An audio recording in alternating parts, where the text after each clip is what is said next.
डर एक एहसास में आपका स्वागत है। इस चैनल पर आपको देखने को मिलती हैं डरावनी और सच्ची भूतिया घटनाएं हर रोज।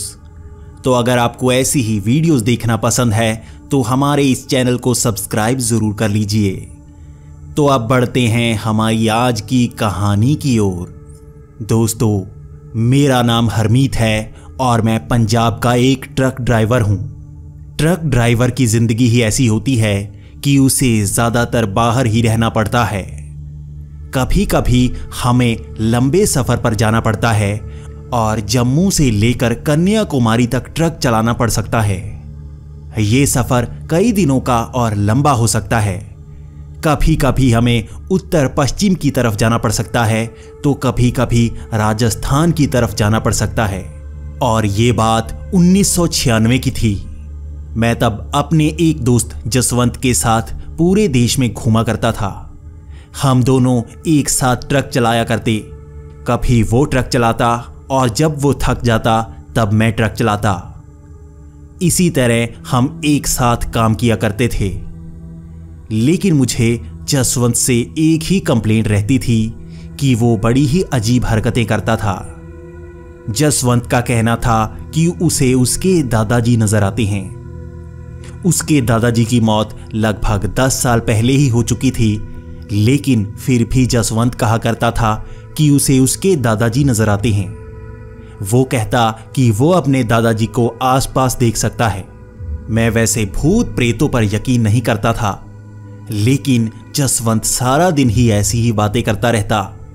मैं उसे ज्यादातर इग्नोर करने की कोशिश करता, लेकिन फिर भी बात बात पर वो ऐसा ही कहता। कभी कभी हम दोनों ट्रक में आगे ही बैठे होते और पीछे से आवाज आती तो मैं कहता जाकर पीछे देख क्या हुआ है। लेकिन तब जसवंत कहता कि उसने देखा है, दादाजी ने कुछ गिरा दिया है। मैं उसकी बातों पर ज्यादा यकीन नहीं करता क्योंकि मुझे लगता कि उसका शायद दिमाग का कोई स्क्रू ही ढीला है, या वो शायद भूत प्रेतों की फिल्में ज्यादा देखता है, इसलिए वो ऐसा कहता रहता है। लेकिन कभी कभी मुझे भी एहसास होता जैसे हमारे आसपास शायद कोई ना कोई हो। जसवंत कहता कि तुम्हारे पीछे ही मेरे दादाजी खड़े हैं। मैं कभी कभी डर जाता और उसको गालियां देने लगता। मैं उसको कहता कि मैं इन चीजों पर यकीन नहीं करता, इसलिए वो मुझे डराने की कोशिश मत किया करे। लेकिन हम दोनों के साथ ट्रक में कभी कभी ऐसा होता कि मुझे भी डर सा लगने लगता। कभी कभी जसवंत दूसरी साइड पर बैठा होता और हम ट्रक को रोककर वहीं पर बैठे बातें कर रहे होते तो मेरी साइड से कभी ग्लास गिर जाता तो कभी बोतल गिर जाती। मैं देख सकता था कि जसवंत तो दूसरी साइड बैठा है तो मेरी साइड से ये चीजें कैसे गिर जाती हैं।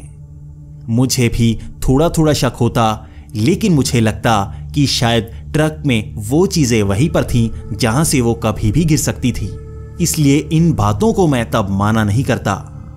लेकिन एक बार हमारे साथ वो हुआ जिसके बाद मैं इन बातों पर भी यकीन करने लगा। एक बार हमारा ट्रिप तमिलनाडु का था। हम दोनों ट्रक में सामान लोड करवाकर पंजाब से तमिलनाडु की तरफ जा रहे थे। हम शायद उत्तर प्रदेश से आगे निकले होंगे, तब हमें वहां पर कुछ ऐसा मिला जिसने हमारे होश उड़ा दिए। हम लगभग रात के 12 बजे ट्रक से उन सुनसान रास्तों से निकल रहे थे।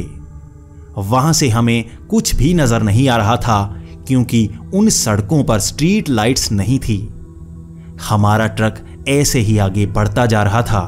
वहां पर जसवंत भी ऐसी ऐसी बातें कर रहा था जो मुझे डराती जा रही थी। जसवंत कह रहा था कि उसके दादाजी ने कहा है यहां बाहर मत निकलना, ये इलाका सही नहीं है।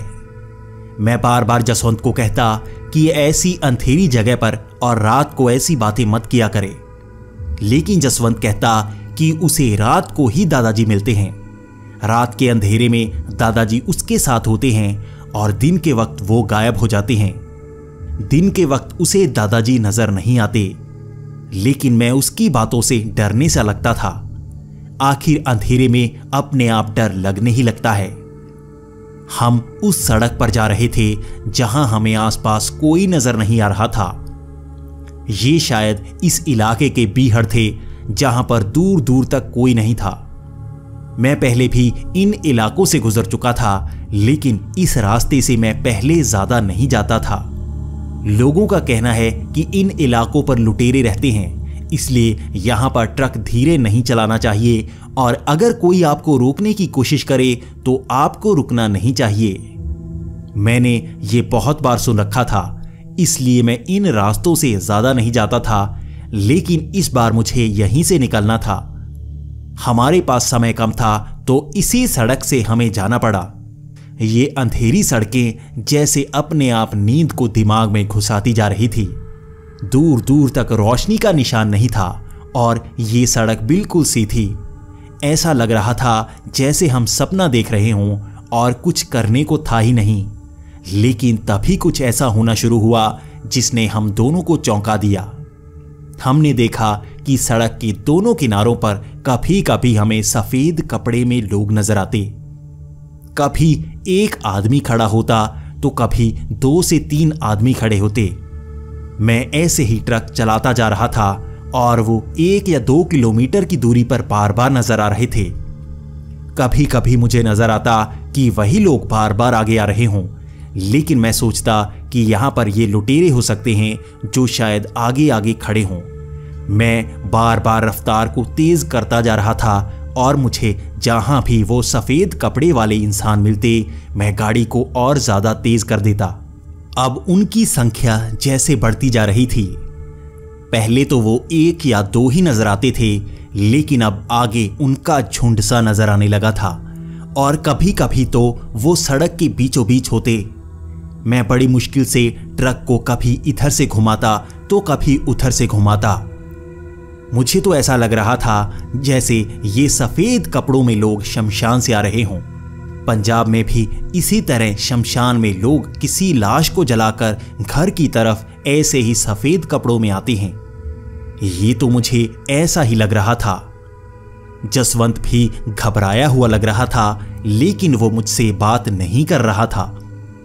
कुछ समय पहले मैं उसको काफी गालियां देकर हटा था क्योंकि उसने मुझे बहुत ज्यादा डरा दिया था। वैसे भी ये लोग मुझे वैसे ही डरा रहे थे और जसवंत की बातें याद करके मुझे और ज्यादा डर लगने लगा था। शायद इसीलिए जसवंत ज्यादा बातें नहीं कर रहा था। लेकिन आगे मुझे एक झुंड दिखा। ये झुंड सड़क के बिल्कुल बीचों बीच था और मैं इनको पार नहीं कर सकता था। यहां पर निकलने के लिए रास्ता बचा ही नहीं था। वो तो जैसे 20 से 30 लोग सड़क के बिल्कुल बीच खड़े थे। मैंने दूर से हॉर्न मारना शुरू कर दिया। मैं चाहता था कि तेज रफ्तार देखकर वो डर जाएं और पीछे हट जाएं, लेकिन मुझे डर था कि वो शायद हटेंगे नहीं और वो सोच रहे होंगे कि मैं गाड़ी को रोक लूंगा। लेकिन मुझे ये भी लग रहा था कि कहीं वो लुटेरे ना हुए तो, कहीं वो यहां पर प्रदर्शन करने के लिए आए हों या कहीं यहां पर पॉलिटिशियन की कोई रैली हो, इस कारण वो यहां पर आए हों। तो मैं सोच में पड़ रहा था कि मुझे गाड़ी की रफ्तार ज्यादा नहीं बढ़ानी चाहिए और हॉर्न मारकर उन्हें वहीं पर पीछे हटाना चाहिए।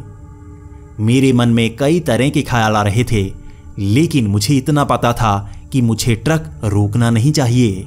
मैं ऐसे ही ट्रक के हॉर्न मार मार कर उन्हें पीछे हटने का इशारा कर रहा था, लेकिन वो तो पीछे की तरफ देख ही नहीं रहे थे। मैं बार बार हॉर्न मारता गया और मेरा ट्रक उनके काफी पास पहुंच चुका था। अब मुझे पता था कि हॉर्न से वो हटने वाले नहीं, लेकिन मुझे अब एक डिसीजन लेना था। या तो मुझे ट्रक रोकना था या उनके ऊपर चढ़ा देना था। यह डिसीजन मुझे लगभग 1 से 2 सेकंड के अंदर ही लेना था। मैं अपनी जान नहीं गंवाना चाहता था और मैंने अपनी तरफ से पूरी कोशिश की थी कि इस वीरान में मैं ट्रक को ना रोकूं, लेकिन वो तो पीछे हट ही नहीं रहे थे। तो मैंने ट्रक तेज किया और उनको जैसे जबरदस्त टक्कर पड़ी हो। ये बड़ी ही खतरनाक सी टक्कर थी जिसने बड़े से डेंट मेरे आगे वाले ट्रक पर डाल दिए थे। लेकिन बड़ी हैरानी की बात कि मुझे ऐसा लग रहा था जैसे कि वो वहां से गायब हो गए हों। अब मुझे ट्रक रोकना तो था क्योंकि वहां पर मैं कई लोगों को शायद कुचल चुका था और मैंने आगे जाकर ट्रक रोक दिया। मैं जसवंत की तरफ देख रहा था, तो जसवंत मुझे कह रहा था कि बाहर मत निकलना। मैं उसे कह रहा था कि यहां पर पुलिस केस हो सकता है, इसलिए बाहर तो निकलना होगा। मैंने अपनी तरफ से पूरी कोशिश की थी, लेकिन गलती से मेरा पैर स्पीड पर पड़ गया। ट्रक बड़ी ही तेजी से उन पर चढ़ा था। जसवंत बार बार मुझे कह रहा था कि बाहर मत निकलना, लेकिन मुझे खिड़की खोलकर बाहर जाना ही था। मैं देखना चाहता था कि बाहर क्या है।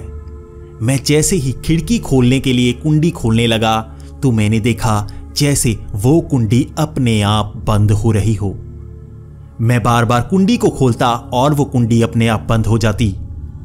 मुझे ऐसा लग रहा था जैसे कोई मुझे बाहर जाने ही नहीं देना चाहता। मैंने हर कोशिश की, लेकिन मेरी खिड़की की कुंडी अपने आप बंद होती जा रही थी।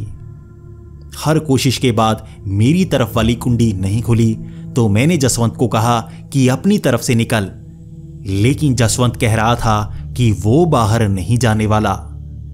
उसके दादाजी ने कहा है कि बाहर मत निकलना, लेकिन अब मुझे उस पर गुस्सा आ रहा था कि वो मुझे भी डरा रहा है और ऐसे मौके पर वो मेरे साथ मजाक कर रहा है। लेकिन मैं वहां से कूदकर उसकी तरफ चला गया। मैंने उसकी खिड़की खोलनी चाहिए, लेकिन यहां पर भी वही बार बार कुंडी अपने आप बंद हो रही थी। मैं बार बार कुंडी खोलकर खिड़की खोलना चाहता, लेकिन अपने आप कुंडी बंद हो जाती। हर कोशिश के बाद इस तरफ भी खिड़की की कुंडी खुल नहीं रही थी। अब मैं अंदर ही बंद था और सोच रहा था कि बाहर कैसे जाऊं। अगर ये खिड़की खुल ही नहीं रही तो बाहर मैं जाऊंगा कैसे।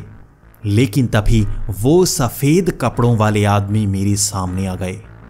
उन्होंने पूरे ट्रक को जैसे घेर सा लिया था और अब रोशनी में मुझे उनके चेहरे नजर आ रहे थे।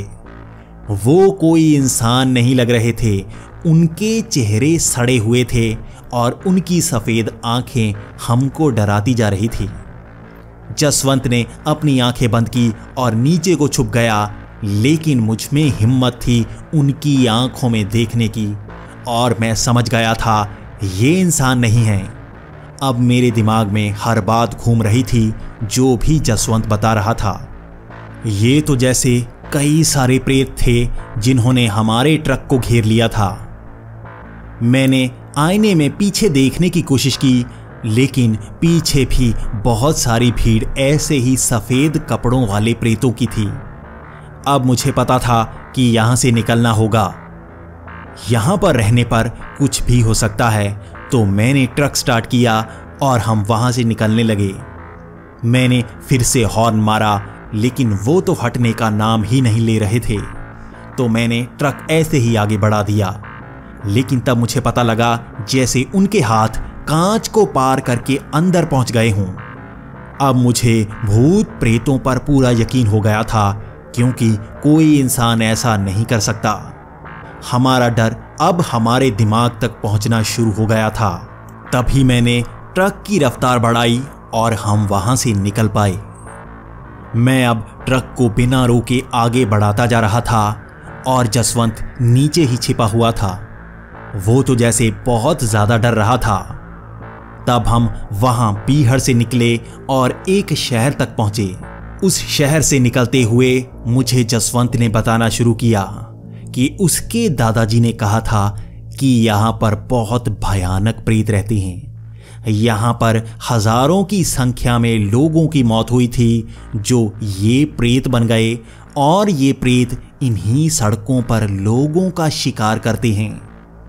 अगर कोई गाड़ी से बाहर निकल आए तो वो उनका शिकार कर लेते हैं। हम ट्रक से बाहर नहीं निकले, इसीलिए हम बच गए। मैंने जसवंत को कहा कि उसके दादाजी ने ही हमारी खिड़की की कुंडी हमें खोलने नहीं दी होगी। जसवंत मेरी तरफ देखकर डर सा रहा था। हम वहां से आज जिंदा बच गए थे, क्योंकि अगर मेरी कुंडी खुल जाती और मैं बाहर निकल आता तो हमारे साथ कुछ भी हो सकता था। आज बहुत साल हो गए हैं उस घटना को, और मैंने ट्रक चलाना तक छोड़ दिया है। और मैं जितने भी लोगों को ट्रक चलाना सिखा चुका हूं, मैंने उनसे एक ही बात कही है, जहां तुम्हें डर लगे और बाहर निकलने का मन ना हो, वहां पर ट्रक से बाहर मत निकलना।